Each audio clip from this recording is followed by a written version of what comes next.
Everybody, I'm never going to get tired of this. Check this out. We got a lot of news that you need to know by the end of this video, guys. We had a lot of fun. We always have so much entertainment when we listen to Donald J. Trump on the Wild. And of course, as some of you know, we went live. We watched it from start to finish. The NATO press conference, right? Man, he gave us a lot of gems. And what I'm going to do for you guys is I want you to listen what he said about Jerome Powell. He spoke about everybody, right? But Jerome Powell is obviously the one that needs to cut, baby, cut.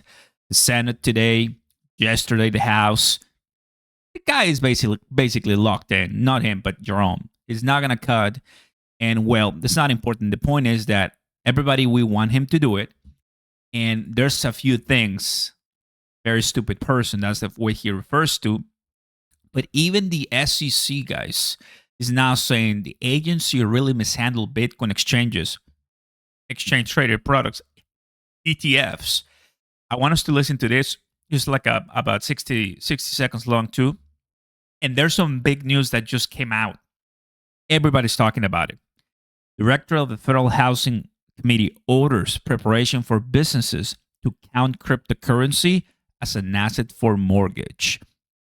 I'm going to send you, there's a paper right now going around.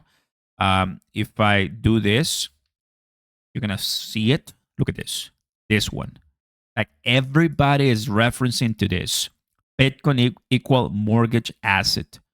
So order issuing directive to consider cryptocurrency as an asset for single family loans delivered to those people.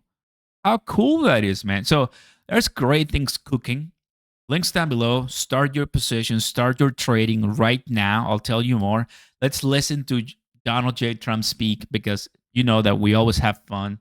2 minutes, guys. Enjoy. Federal Reserve Chair before coming to this summit. Yeah, I think he's terrible. I was wondering if you've begun interviewing different candidates for the Fed pick. Yeah, I know within 3 or 4 people who are going to pick. I mean, he goes out pretty soon, fortunately, because I think he's terrible. We have no inflation. We have a tremendous economy.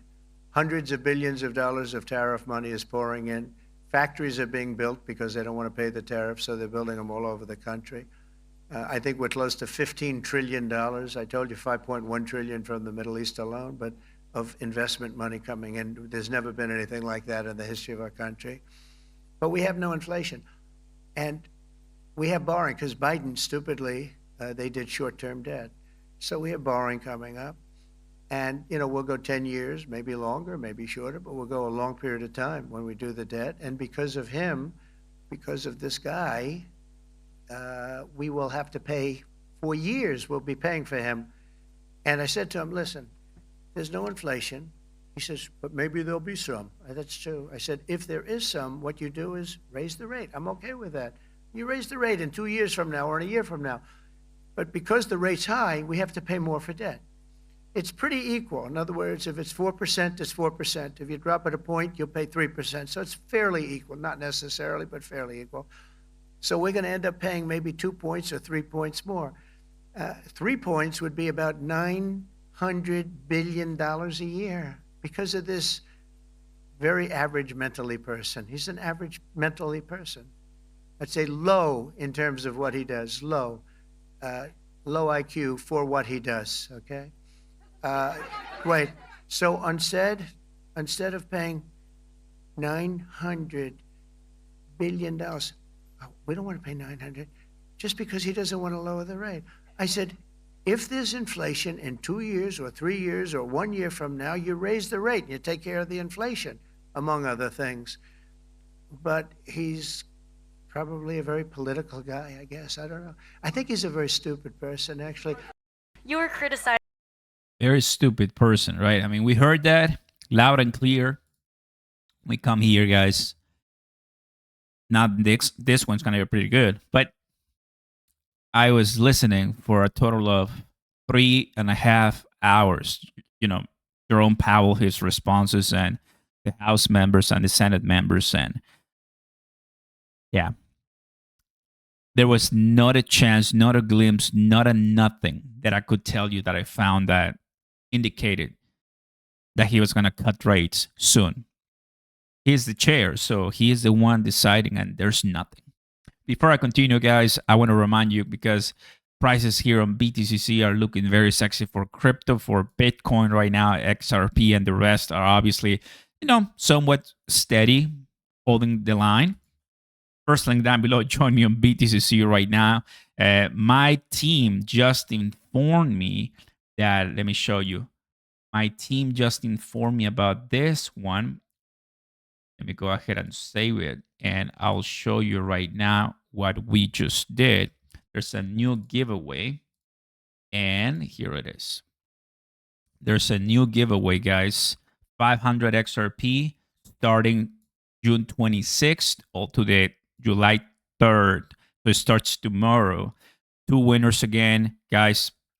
Once you sign up, even if you're already signed up, start trading. The ones that are obviously cooking are going to be the ones that are going to win. So check it out, fam. I'll repeat this soon, but sign up right here and join. Free XRP, that's pretty neat. Let's continue with Hester Pierce. Is another big one, right? That at some point she was tough, but now, well, not so more. Be in the position that we're in today than the position. So I mean, obviously, it's better to be in the position that we're in today than the position when I started at the commission in 2018 and watched as the agency, I think, really mishandled Bitcoin exchange traded products and really how we were thinking about the issues related to Bitcoin. So I'm certainly happy to see that there's a change, that we're seeing a much more reasonable approach from both traditional finance and also from government. But I think we also have to bear in mind that we don't want to lose the soul of what this is all about. I'm not an advocate for any industry, but I am an advocate for, or any asset, but I'm an advocate for freedom. And I think the lessons that or the experience that we had over the past several years with how Bitcoin was treated is really a good reminder that the power of government can be employed in ways that are not good, and so it's something that we have to constantly be vigilant for. Huh? Very politically said, right? Classic. Now, White House official says the U.S. government has accumulation plan to buy Bitcoin. Which I went to Dubai, I went to Singapore, and I know that's true, right? I mean, there's many people already behind the scenes. Like, I'm just someone on YouTube reminding you that we might want to consider buying crypto.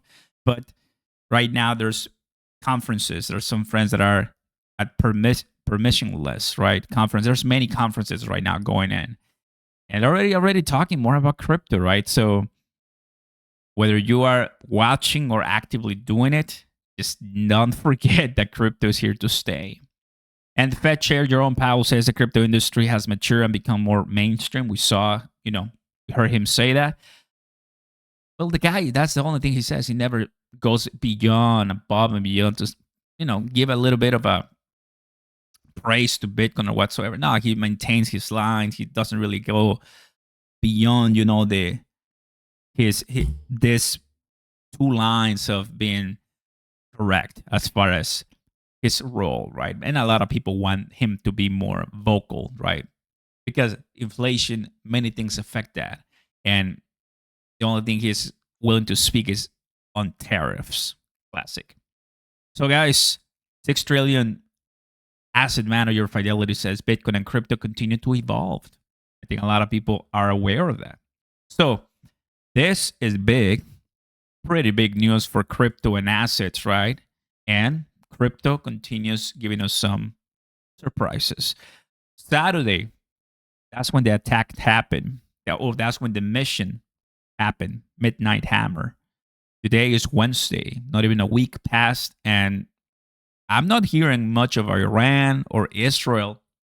They went shut. Although, let Trump come back to the White House, right? He went to Netherlands right after, so he's gonna come back. We'll see what happens, but you can already start smelling a different taste of events. Really happy, so far we're getting better. Not even a week, but we're gonna get to Saturday, God willing, and let's see how things evolve. Thanks for watching, guys. You take care, and I'll see you next time. Peace.